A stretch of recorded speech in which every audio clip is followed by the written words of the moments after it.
Folsom Lake to Lake Tahoe, your backyard, where freedom grows, oh, tall and strong as a cedar trees. It's liberty in EDC. Hey everybody, welcome to Liberty in EDC. This is our pilot episode, and we're here with Chris from Foothill Ammo. Thank you. Thank you for coming in here, and he's going to tell us about some of the new ammo laws that have come into effect in California here. So we're actually in the PG&E power outage right now, so we are just pretty much running on batteries and everything in here, and our set's just, hanging in there. So, hey Chris, how's it going? Great. Good to be here. Yeah, thank you for coming in. Yeah, you're welcome. So what is the law exactly that has just changed in California for ammo? Well, as part of Proposition 63, which was on the ballot for voters in 2016, and it encompassed several areas. The one we'll talk about tonight is be primarily focused on the ammunition part of it, but it included some more restrictions on the AR-15 platform style guns, things that we can't have anymore, things that we need to do to those guns and put more money in them to make them legal again, which seems like is never ending and always changing. But yeah, we can definitely get into the ammunition sector of it pretty deep. Okay. Now with that law, what is the main goal of that law? You know, someone obviously wrote this law, people in California voted on it. What's the motivation behind that law? Like, what's the goal supposedly for that law? My understanding of it is pretty much, as you probably know, California is pretty set on trying to eliminate guns and ammunition in the state. They just don't want us to have them. So they can't outright come out and start collecting everybody's guns, obviously. So I guess the next best thing would be to try to restrict the purchasing of ammunition, because if you can't get ammunition, your guns are pretty much useless. Right.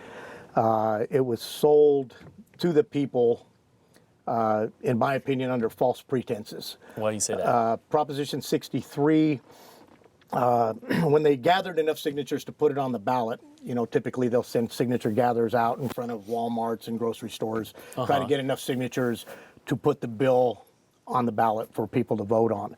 And the first thing I noticed and found out about was signature gatherers typically get $1 to $2 per signature. Okay. So it motivates the people to get people to stop and listen to their spiel and get them to sign. And that's typical for... That's typical in most bills that end up on a ballot.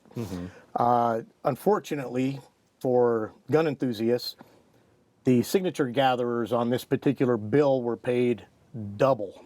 So they were making $3 to $4 per signature. So it really gave drive to the people collecting these signatures to get the amount of signatures they needed to put it on the ballot. So it definitely sounds like there might be some big pockets behind that too. Oh, it's deeply funded by certain people, yeah. But anyways, then they got enough signatures to put it on the ballot.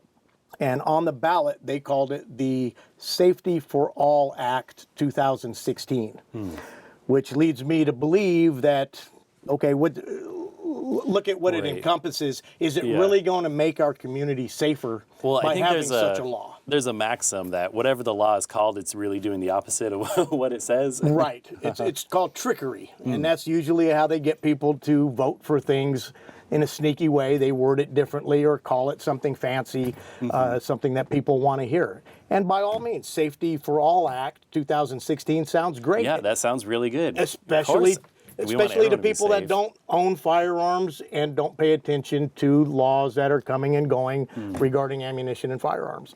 So for the most part, the masses of people in California figured Safety for All Act, we want to vote for that. So they would sign it and voted for it on the ballot without really knowing in depth what these laws really were supposed to do.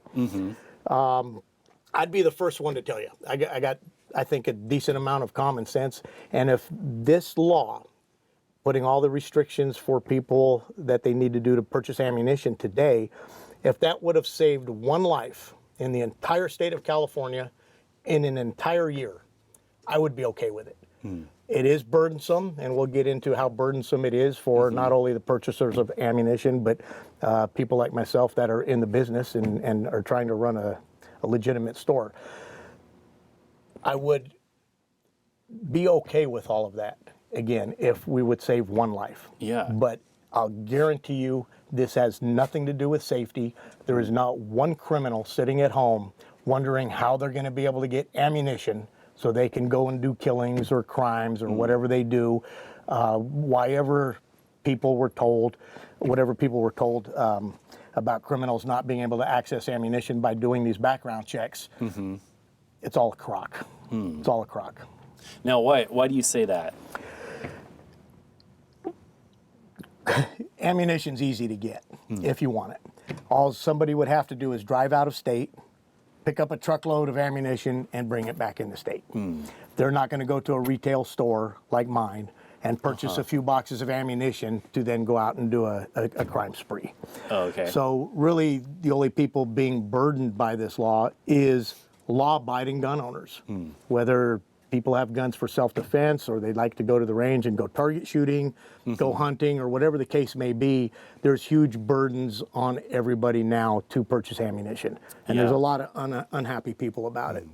Yeah, so, I mean, to me, it sounds like we've convenienced, law-abiding citizens, and all we've done is inconvenience criminals. We're not actually stopping criminals. You're not going to stop one criminal from accessing ammunition. Guarantee you. Guarantee it. One of the reasons I strongly disagree with anything to do with this law is this. Not only El Dorado County Sheriff's Office, but every law enforcement agency in the state of California came out opposing Proposition 63 and every piece in that bill. There is not a law enforcement agency that I know of in the state of California that believes that by doing background checks on ammunition, any crimes will have been prevented. Wow. So, I mean, that's a good point to what you were saying about.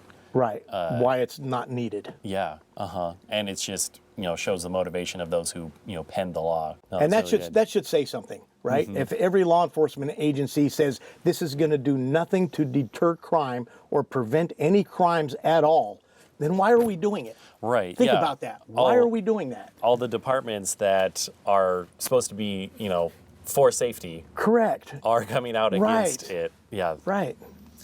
Yeah. So something's definitely not right there. That's for sure. Now, with the law, what do you know if they say anything specific to like, oh, if we restrict ammunition in, how doing the background checks, it's going to stop X from happening? Is there anything specific that they, say?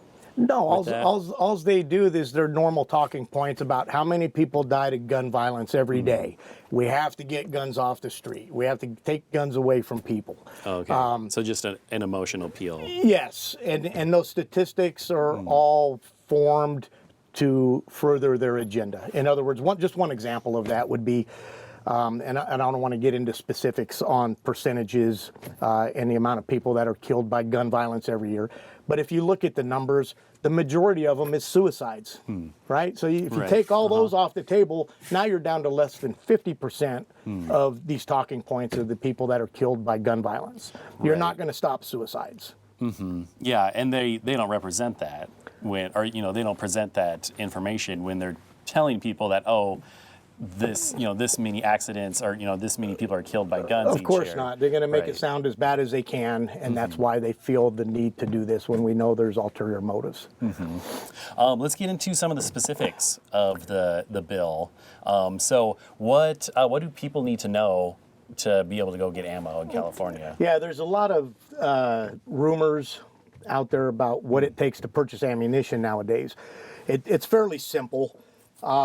If everything is in order, it literally takes 2 to 3 minutes to conduct the background check, and the customer is going to pay $1. And $1 will be added to the purchase price of their ammunition. Okay. And what's the dollar for? The dollar goes to the Department of Justice for doing the background check. That's their administrative fee. Yet, we the businesses are forced to print out all of the DROs, which is the background check, and the ammunition they're buying. Okay. So all the ink cartridges and paper and filing costs and time to do these background checks all fall on the businesses and the consumer, right? I mean, we're both paying a steep price in terms of time and money and just hassle to purchase ammunition, which should be something, in my opinion, that doesn't have any requirements to purchase. It's our Second Amendment right to have guns. Therefore, you would think it's also our Second Amendment right to purchase ammunition for our firearms. Right. Yeah. So that was something else I wanted to ask too. I mean, in your opinion, and then also in the eyes of the courts and judges out there right now, is this law an infringement on Second Amendment rights? Absolutely. And why do you say that? Again, because we have a Second Amendment right to own and bear arms, correct? Right. So if people are having a hard time accessing ammunition for those firearms, what good is the Constitution? Yeah, because I mean, if you don't have ammunition for your gun, it's just a It's a hammer. barrel. Yeah, It's a hammer. You club somebody with it. right. But we can get into the requirements now a little bit. So in order to buy ammunition today, since July 1st, Yeah. there's a few things people need to understand, and we'll try to alleviate some of the rumors that are untrue circulating out there. Number one, the biggest fallacy is you have to have a real ID to purchase ammunition. You do not have to have a real ID. You can have the old style driver's license and still do the background check for the same amount of money and the same amount of time. Now, what's the real ID? The real ID is the new California driver's license that is cumbersome to obtain. You have to provide a social security card, a birth certificate, 2 proofs of residency, even if you're just renewing your existing driver's license that you've had for 30 or 40 years. And that's a federal one, correct? Correct. Okay. Correct. So again, the old driver's license works. Now, if you had the old driver's license while the real ID was available for you to get and you opted not to because it was too difficult or you didn't have the proper paperwork to get the real ID, and you renew it and get the old style, the new license that you get now will say federal limits apply in the top right corner of your driver's license. Okay. Okay, so if it says federal limits apply, you can still purchase ammunition, but you also have to bring in either a passport or a birth certificate for the store to verify that that is you on the driver's license and you are a citizen of this country. And only a passport or birth certificate work? Correct. As far as I know, it's a passport or a birth certificate. Okay. So if they show that with the federal limits apply license, it's as good and easy as the old driver's license or the real ID. Now, some stores, without mentioning names, require you to have the real ID or they will not sell you ammunition. I've even heard some circumstances where some stores require the real ID as well as a copy of a birth certificate or a passport. Why they're doing that, I don't know, but this needs to be an even playing field.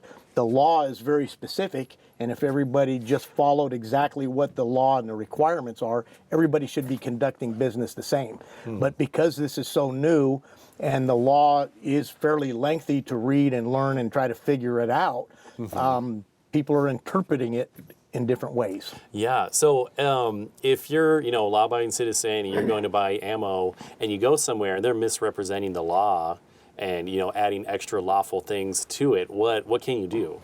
Probably contact the Department of Justice and have them help you figure out what they can do. I think I'm following the law to the T, but the bare minimum. I'm not requiring people to show me a real ID because the law doesn't state you have to have a real ID. Yeah. And I was thinking too, could it just be that the, sales associate or, whoever's working there could just be misinformed, It's possible, but you would think the management level or owners of a business would make it real clear to everybody who works in the store exactly what needs to be done and the rules that need to be followed. Right. So, but apparently that's not being done, and I can understand the confusion and in some of the bigger box stores where maybe you have 50 to 100 employees, right? Not everybody's going to get it the same. So aside from the type of driver's license you need to show to buy ammunition, another real important thing I think for the public to know is you have to have purchased a firearm or transferred a firearm in your name to you at the address of your driver's license. If it's not the same address, you're going to be denied. So in other words, if you purchased a gun 3 years ago, Daniel, and you just moved to your home a year ago, I would ask you that question, when's the last time you purchased a firearm or registered a firearm? And you're going to say, well, I lived in San Mateo or Santa Clara 3 years ago. You're going to be denied the ability to purchase ammunition. And what you're going to have to do is go to the California Department of Justice Bureau of Firearms website and do a personal information change with them so that they would reflect your new address. And then you would be able to purchase ammunition. So that's just one of many things that could hang somebody up in the ability to buy ammunition. You know, and people don't think about these things because, or they're not aware of it, which is unfortunate. It's deer season now here in El Dorado County or the state of California, and I've had many people coming in that needed to buy 1 or 2 boxes of ammunition to go on a deer hunt and can't sell them ammunition because they haven't bought a gun since they lived at their current address that reflects their driver's license. Yeah, I mean, they're probably going out that day too. Right, or that weekend, and they're not going to have time. The DOJ is not that quick in rectifying problems and fixing things and letting you know that something was fixed and you're okay to do it. That's all very time consuming. Do you know anybody who had to go through that process and about how long it took them? It's the ones that I've heard are several days. Okay. It could take longer, obviously, depending on how proactive somebody is to make sure that it happens and get back with them for confirmation. It's just a very tedious process. You could imagine what the website for the Department of Justice looks like.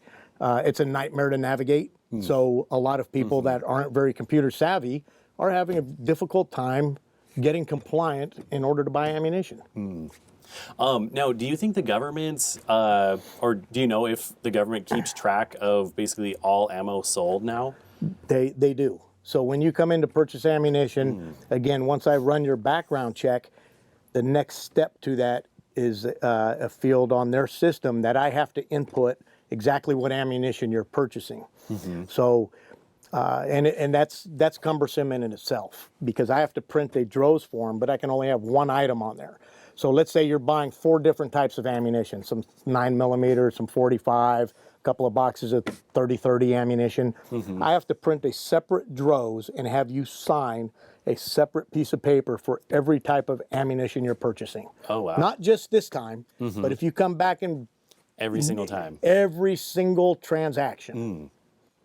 So you're probably printing up a lot of those. I'm printing out a lot of paper, and I'm not going to know what to do with it because part of the law states that we're required to save all those for 5 years in case we get audited or there's a law enforcement issue and they need to track down, you know, somebody that bought ammunition and find out where they bought it and how much they bought. The problem is I already have a stack of paper that tall and roll into this 3 months. So how and where I'm going to be able to store 5 years worth of these documents, I don't know. Yeah, those are going to add up pretty fast. Maybe I can call the Department of Justice and ask them for some funding for a vault somewhere so I can save this for them. Yeah. So the reason I was asking about the government tracking all of that stuff, so, you know, for me, like, I truly believe that we have the Second Amendment because we need that to ensure the First Amendment to, you know, protect us essentially from the government. Absolutely. So I mean, that definitely, you know, makes the hair stand on the back of my neck a little bit when I hear that, okay, the government's tracking and, you know, now has a record of all the ammo that, you know, everyone's purchased. That's an excellent point. And that's the problem that a lot of people have with this law. I'll give you an example. Let's say you have one 9mm handgun that you purchased legally. It's registered in your name. You may even have a CCW and can legally carry that firearm with you. You also inherited 2 guns from your grandfather 10 years ago. Okay, a couple of nice hunting rifles. Those weren't registered. They're not in the DOJ records. Nobody knows you own them. Can you buy ammunition for those guns? Sure. Under the law, as long as you have a gun registered to you, you can, and this is another fallacy that's out there, so I'm glad we have the opportunity to correct this for the people, is once you have one gun registered to you, you can come in and buy any caliber of ammunition you want and any quantity of ammunition you want. But I have to document to the DOJ every round of ammunition that you're buying. So the Department of Justice will know not only did you come in to buy some 9mm ammunition, but you're buying 30-30 ammunition, maybe some 30-06 ammunition. So at some point, if they ever decide they want to do gun confiscation or come after you for guns and look for unregistered guns, they're going to be knocking on your door saying, where's the 30-30 and the 30-06 that you've been buying ammunition for? Oh, Right? So a lot of people are nervous about that. Yeah, that doesn't sound like a good thing. No, it's definitely not a good thing. Is there any other misconceptions out there about this? I think we hit the main ones. The type of driver's license you need to have. Again, if you have federal limits apply on your driver's license, you need proof of either passport or birth certificate. You have to have a gun registered in your name. If you don't have any guns registered to you at all, you cannot buy ammunition. Hi, my name is Jeff Gutierrez, one of the owners of True Value Hardware on Missouri Flat Road. My parents are the original owners and bought the store 36 years ago. I grew up in the business and had my first day at 12 years old. The first customer I went up and asked for help, he said, yeah, go get someone older. I still get that response today, but now it's a compliment.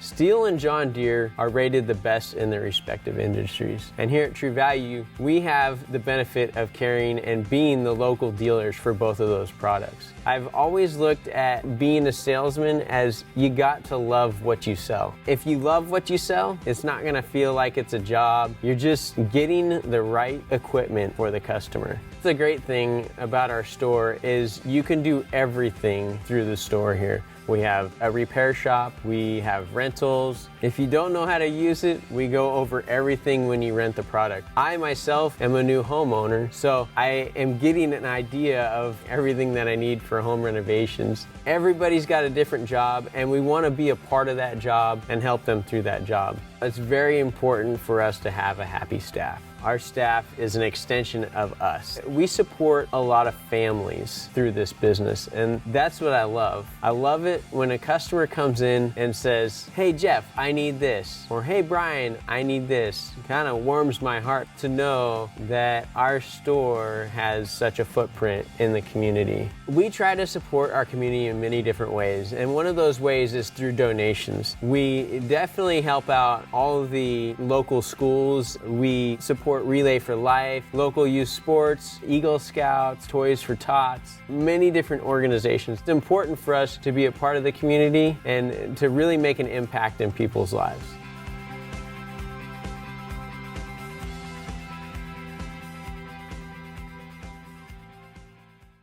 So if the only guns you own were guns that you inherited, the Department of Justice is now actually encouraging you to go and buy a firearm so that you can now legally buy ammunition. And a lot of people are buying guns that fall into that category. I've talked to many of them. Oh, yeah, just so They don't necessarily want to register guns that they inherited from family members or that they've had for many years. Right. So they're just going to go buy a handgun. So now they have a gun on file that they can buy ammunition for. Yeah, and I mean, would that even be easier if you had the money to buy a gun than if you went in there and found out that like, oh, you need this and this, or your gun was last registered to you at this old address, and would it be easier just to get a gun now than Probably. try to go through that process? Or you would have to take one of your firearms, bring it to a gun store, FFL, and register that gun through the Department of Justice. So then at least it shows registered in your name, which would also enable you to buy ammunition. But there's a transfer fee on that too. Just because you own the gun, just to get it registered is going to cost you money and time and paperwork as well. Do you know how much that is? I believe it's $19, not positive. Again, I'm not an FFL. I'm not in the gun business. My shop just sells ammunition and accessories. So some gun dealers would be able to provide more detailed information on that. Okay. Yeah, actually, you want to tell us a little bit more about Foothill Ammo and what you guys do over there? Sure. I started Foothill Ammo. The day I opened was May 8th, 2015. Prior to that, I worked for a couple of propane companies in El Dorado County here. I ended up doing that for 8 years. Wasn't getting a great deal of satisfaction out of that. So it was out of frustration one night. Me and my wife went out and had a yogurt. And I was expressing my displeasures of my career to her.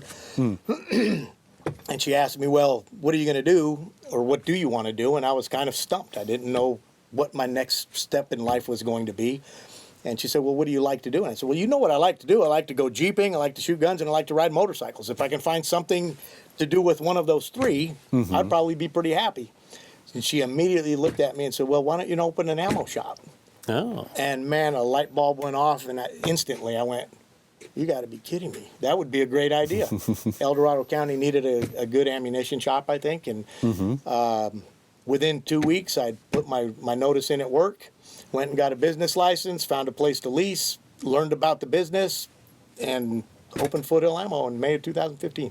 Awesome. I thought it was a great idea, and I've had a great time doing it. I absolutely love it. I'm a gun enthusiast myself, and I've been shooting guns for a long time. So to be able to do something surrounding something that I enjoy doing myself, that's a win-win, right? I loved it. The problem is, now with these new laws in place, I'm not sure I love it anymore. With all the burdens that are in place, doing the background checks, the time it takes, people in the store having to wait for me to do something for one customer instead of just being behind the counter, talking with my customers and ringing up a sale. There's just a lot more involved with it. It's not as enjoyable as it used to be. So I hope I can hang in there and keep with it, because I do still enjoy it, but it's they're making it very difficult. Yeah, and I mean, what you were saying, in your opinion, that's the goal for the law too. I think part of the goal is to, number one, on the consumer end, to frustrate you so much that you lose your interest in guns, period. Quit shooting guns just because it's such a burden. And more importantly, I think for business owners, especially small shops like myself, they want to put so many burdens in place that I get frustrated and just say, you know what, I'm not going to do this anymore, and I'm going to close my store down. Then they would win. That's why I won't do it. They will win. They don't want us here.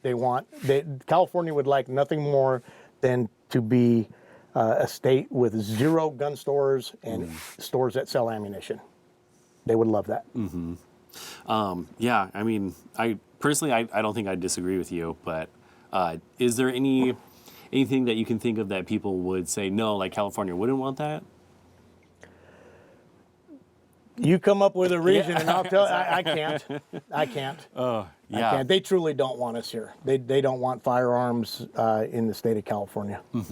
And everybody's got opinions as to why they may want that. My idea, I mean, to be blunt, they would love to move into socialism, right?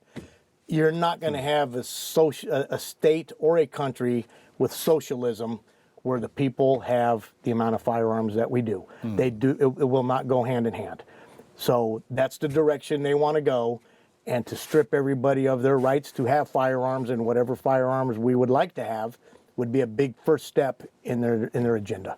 So why don't firearms and socialism go together hand in hand? Because when you have socialism, the government controls the people. You cannot control the people when all the people have firearms, because they would be afraid the people are going to stand up to the government. And that's why the Second Amendment's in place, right? Yeah, protect us from the government. Absolutely. What's your favorite thing about your work? You said you enjoy doing it. Like My customers. My customers. I've got to meet a heck of a lot of great people, people that have the same interests that I do. People come into the shop to buy a box of ammunition, which takes 5 or 10, 15 minutes sometimes. But I'll get people in there, they hang out for half an hour and 45 minutes just talking about politics and everything that's going on in the state, what they like, what they don't like. So I'm like the barber shop for politics. Yeah, we came by your place, and actually we'll probably be rolling somewhere in here a clip that we did when we came and visited you. How you doing today? Good. Like to pick up a couple boxes, some 9mm, I think, just something cheap for some target use. Range ammo? Yeah. You got 2 boxes, 100 rounds. I'm going to need your driver's license so we can do a background check before I can sell you that ammunition, though. Your driver's license says federal limits apply on there, so you don't have to have a real ID in order to buy ammunition. It could have been the old license also, but because yours says federal limits apply, Legally, you're going to have to bring in either a birth certificate or a passport and show that to me so I can verify this is you. When you renewed your license, the real ID was available to you, and you opted to not get it for whatever reason. That's why yours says federal limits apply. So therefore, you're not eligible to buy ammunition unless you have a passport or a birth certificate with you. And that's the only way that I could leave with ammunition today? That's correct. And does that change from store to store? Is that your policy, or is that a That's state not my policy, that's state policy. Okay. Yeah, that's All right. from the California Department of Justice. All right, Justin, so let's pretend your driver's license didn't have the federal limits apply stamped onto your driver's license. I'll take you through the process and do a background check to see if you're eligible to purchase ammunition. So first we're going to the DRO's website, which is the DOJ itself. And typically I have to swipe this card more than once because it never works the first time. See your name populated in the street address. So we'll try it a second time. Okay, so I got your information pretty good up here. So now, in addition to loading your driver's license information, I need to ask you 4 questions. Are you a citizen of the United States? Yes, sir. What is your race? Caucasian? Okay. Where were you born? In Arizona. Arizona. Okay, and then give me a telephone number, please. 530. Okay, now we're going to say preview. Make sure I didn't miss anything, which we did. City is required. It did not populate. And now I have to go down here and click yes. I know I'm being charged a non-refundable $1 to submit this. And see, you were approved to buy ammunition. So if I pull up your DRO's number, it's going to say approved. And then I have to go here to purchase ammunition, ammunition sale, and document in here exactly what you're purchasing in terms of ammunition. So again, you're authorized to purchase ammunition at this point, but I can't sell you any because it says federal limits apply. So you would have to bring either a birth certificate or a passport in for me to verify that this is you.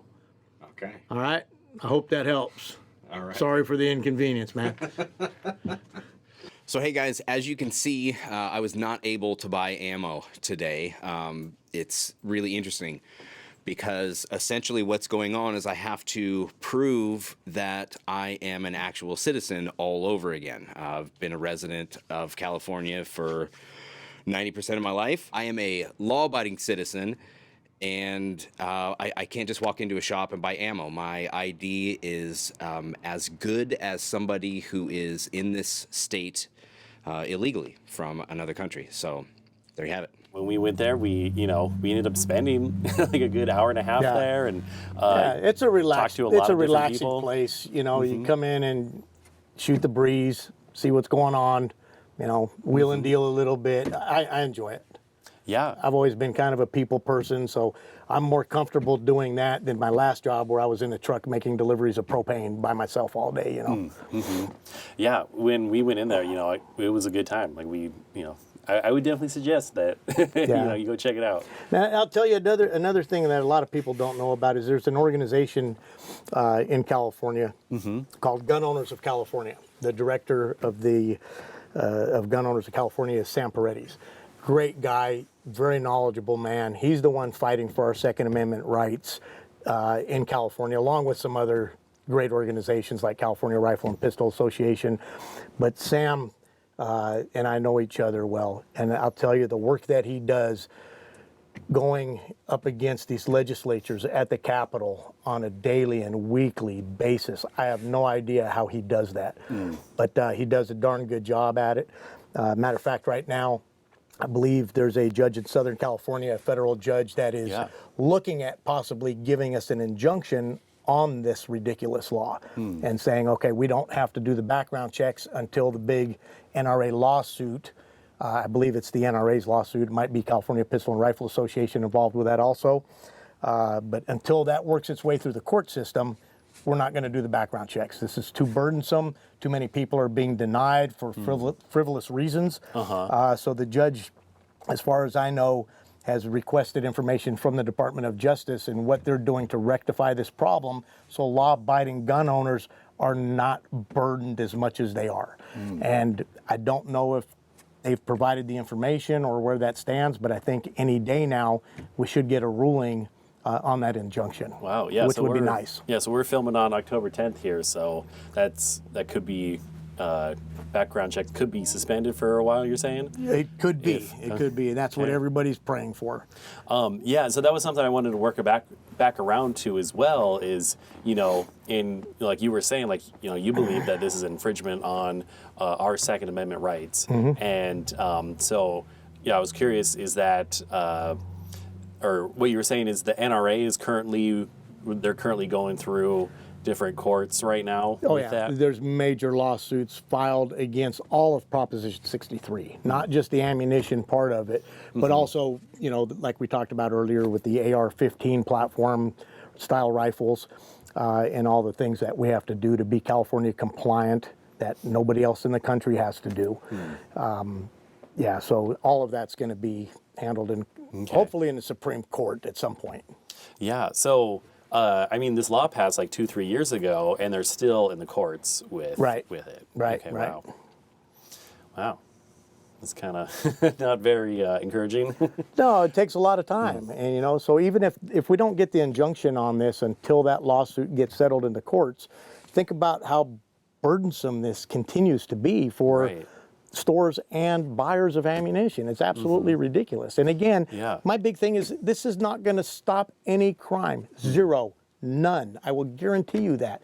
You've got to be kidding me if you think that people's lives are going to be saved because you have to go do a background check to buy ammunition. I'll tell you how ridiculous this law is. Yeah. I myself personally have a CCW, okay? I've been background checked multiple times. Every time I buy a firearm, I have to do a background check.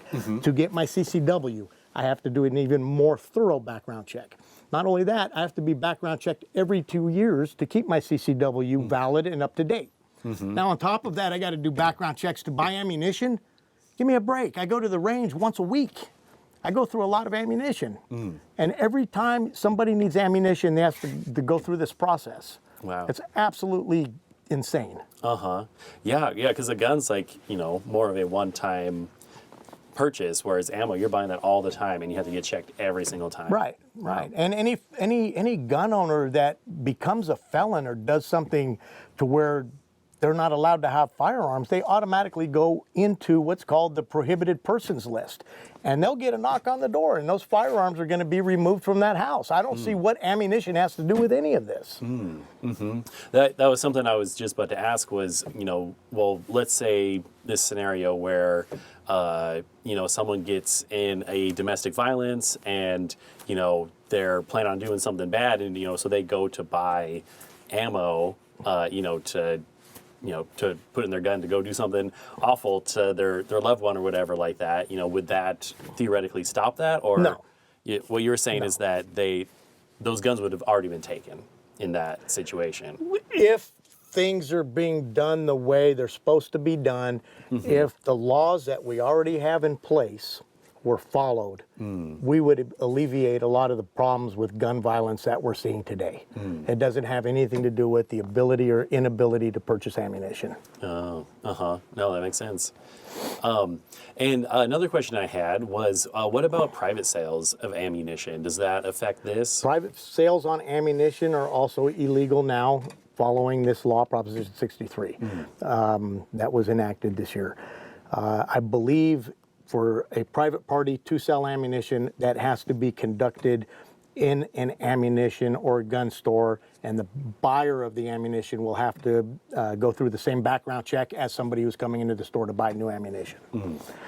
So it is illegal for you to just give somebody ammunition or sell somebody ammunition even without to- doing the to background give check. them I believe unless ammo. it's a family member, I believe you can give a family member some of your ammunition if you choose to do that. Okay.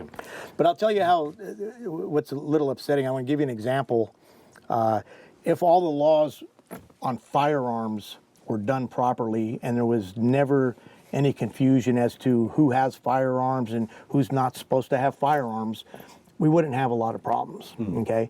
I'll give you one personal example. I tried to transfer 2 firearms from my son not too long ago. He was moving out of state and wasn't going to take firearms with him. So I said, all right, I'll take the guns from you, but let's do this the proper way and put them into my name. Yeah. So the Department of Justice, after I did the paperwork and did the intra-family transfer to get those guns from his name into my name, they sent me letters back saying these firearms cannot be transferred to you because the Bureau of Firearms already show these firearms registered in your name. I said, you got to be kidding me. What? So come to find out, Okay. the firearms are in my son's name. They're telling me they're in my name, so they can't transfer them to me. So theoretically, I have 2 firearms that are registered to 2 different people. When I called the Department of Justice to try to find out how that possibly happened and what I can do to rectify the problem and fix it, they had no idea. No idea. And it was never resolved, or? The Department of Justice is not perfect. Trust me. Yeah. Trust me. There's a lot of flaws. Yeah. Well, I mean, I think government's probably anytime government's doing something, it's always should be the last resort Sure. for I agree with you. doing anything. I agree with you. If things like this were handled by private sector, it would be done much more efficiently. Now is because I mean you're definitely very strongly opinionated. Got your Trump hat on and everything like that. Is there some laws out there that you think they are doing those well, doing those like certain gun laws that these should be there. These ones make sense. Yeah, I mean, like I said, I like to think I have a decent amount of common sense, and I do think guns need to have some sort of regulation, right? I mean, we don't want the criminally insane or gang members being able to go into a store and buy a firearm, right? We also don't want them to be able to go to their neighbor's house and pick up a gun and give the guy $200 for it. So there has to be some parameters set in place for the safety of the people. And I think what was already in place for many years is sufficient. If those laws that are on the books were handled properly, that's all we need. We don't need to keep doing more and more and more, because I'm telling you what's happening. They want guns and ammunition out of the hands of people. So they're going to nitpick everywhere they can to make it more and more burdensome for people. Right. So yeah, I And think that's I'd my agree with opinion, you. but I am very strongly opinionated on that. But yeah, I mean, I definitely think that's a good place to start. Is we don't necessarily need more laws. We just need to Enforce the ones we better have. enforce the ones we do have. Yep. Is there anything else that you want to add or talk about? I mean, I would definitely want to have you plug Foothill Ammo. Let us know where that's at. I mean, I'm a strong believer in what I do, right? And like you said, I am opinionated. I want everybody to know it's not that difficult to still come in and buy ammunition. I'll make it as easy as possible for people. Ask the right questions to get them approved to purchase ammunition legally. So again, some stores are making it more difficult than it needs to be. I try not to. I try to put people at ease, get them in and out of there as quickly as I can. But having said that, I think this is all ridiculous and all a waste of time and just burdening people and costing people money and time for nothing. Yeah. So if someone agrees with you, what can they do about this? Vote. Vote. Vote differently, please, in the state of California. Yeah. I mean, we're a representative democracy, Right. So yeah, vote those people that are going to hold those same values. Yeah, I think we need to take a few steps back and get back to the state and the country that we once had, instead of going the direction we're going in a lot of areas. So, So where's Foothill Ammo located at? we are at 3977 Duroc Road, actually right next door to Back 40 Barbecue, facing Highway 50 at the Ponderosa Road exit. And I've been there for a year and a half. The first 3 years in business, we were in Cameron Park. And when my lease ran up, I found a much better spot with freeway visibility. So I love that spot. If you haven't been in, love to see you. Come on in. Great. When are you usually open? Hours are Tuesday to Friday, 10 to 6, and on Saturdays, 10 to 5. I will not be there Sundays or Mondays. Okay. Thanks for coming in, Chris. You're very Appreciate welcome. it. Pleasure to be here. Thanks for watching, guys. You can watch us on our live stream at youtube.com/foothill7tv. and we are also here on Comcast Channel 7, and we'll see you guys later.